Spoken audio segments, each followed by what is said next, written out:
8 tips to start out in Denver real estate investing. Today we're going to be talking about building wealth and passive income with rental properties in Denver and the best ways to go about doing that. Stay tuned.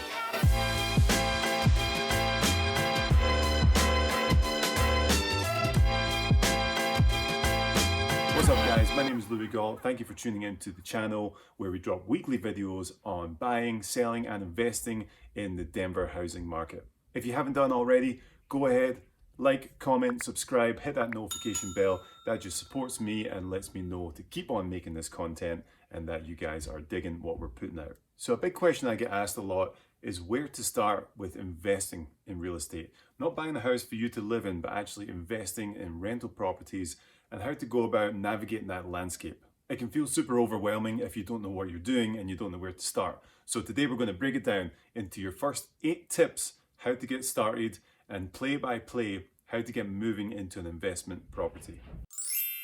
Step number 1, make a plan, which seems pretty obvious, but that is definitely where you should start. Look at big picture. What do you actually want to invest in? There's a lot of different property types out there and they all come with their ups and downs. So you've got single family homes, you've got condos, townhomes, you've got multi-units like a quadplex or a duplex that you could buy.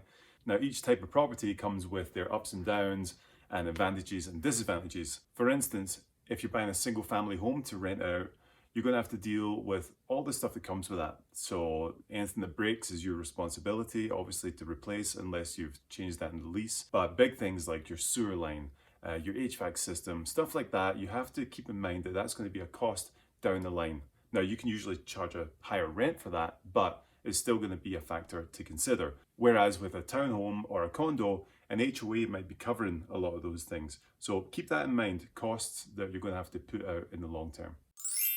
Number 2, understanding the market.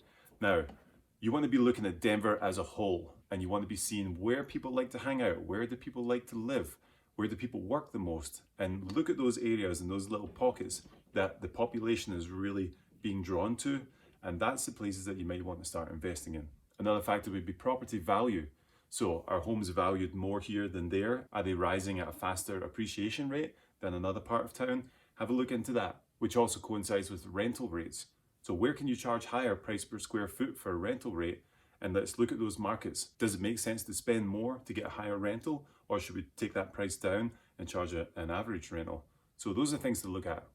All right, number 3, dream team. You need a dream team to help you out. What do I mean by that? Well, there are 4 people that you should have to work with, and you should get recommendations from people that have done this already, or friends that you know, or whoever, or look them up on different things like Home Advisor, Yelp, all that good stuff.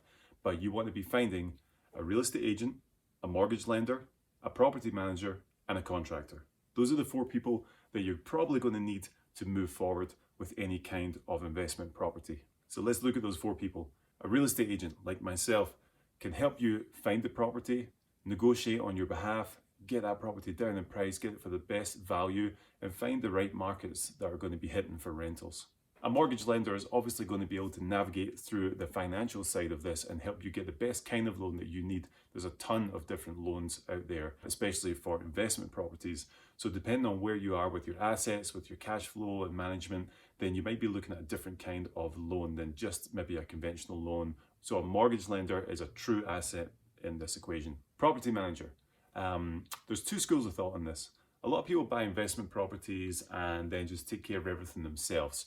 So they deal with the upkeep of the property, they deal with the contracts and the rental agreements and the phone calls from the renters and everything that goes with it. This is totally fine. Like, absolutely do this if you've got the time, the energy, and the stress management for that. Now, if you're just doing one property, it's typically not too much of a big deal.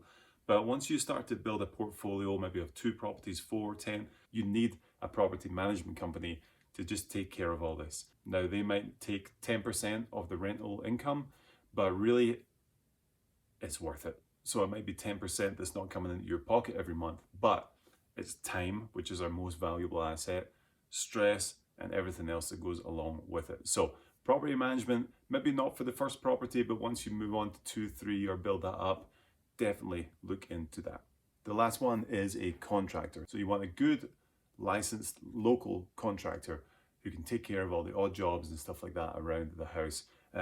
Again, you might be great at this stuff, which is fine. I'm not, so I can't change a light bulb. I'm a nightmare with this kind of stuff, as my wife would tell you. But especially if you're looking at a single family home, it'd be worthwhile finding a contractor, just even so you can pick his brain or get him to send over people who can do different things around the house, because things will come up. Don't ever think that this is going to be best case scenario. An investment property can be a money pit if you don't do this correctly. So hiring a good licensed local contractor can be really, really worthwhile. They'll pull permits for anything that needs done.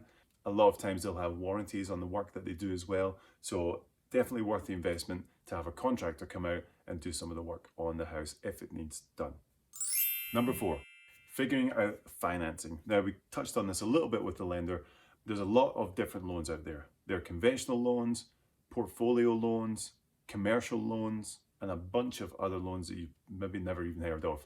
So talk with a lender and get this all figured out. I deal with these things every day, but I am by no means an expert on this thing. So you want to find an expert who works with investors already and knows the system and knows how to work it and get the most bang for your buck in these situations. So get your financing in check.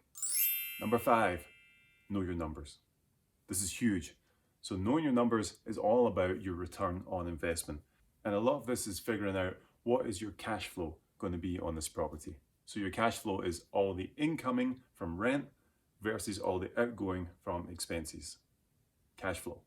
Now I'm going to break this down in depth in another video all about cap rates and how to calculate a positive cash flow. So definitely tune in for that one. But really, to break it down in simple terms, it's going to be your incoming rent versus your outgoings, which would be repairs, HOA fees, utility bills, and all that fun stuff that homeowners have to deal with. Number 6, do not get emotional.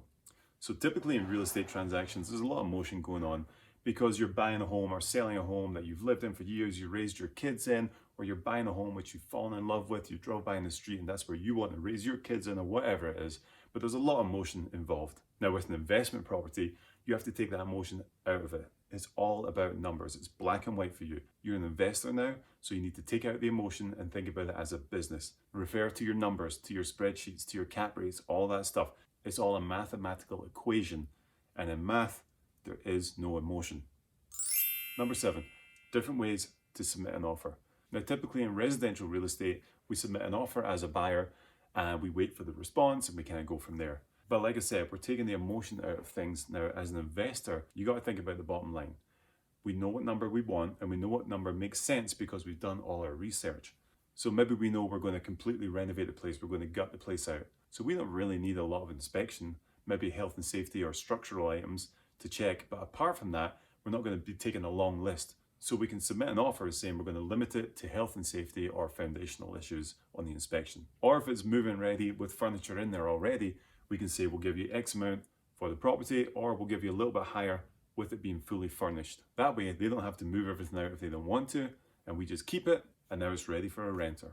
There's limitless ways that we could offer incentives as an investor instead of a buyer who's going to move into the property. So get creative, think about what we could offer that would incentivize a seller to sell it to us instead.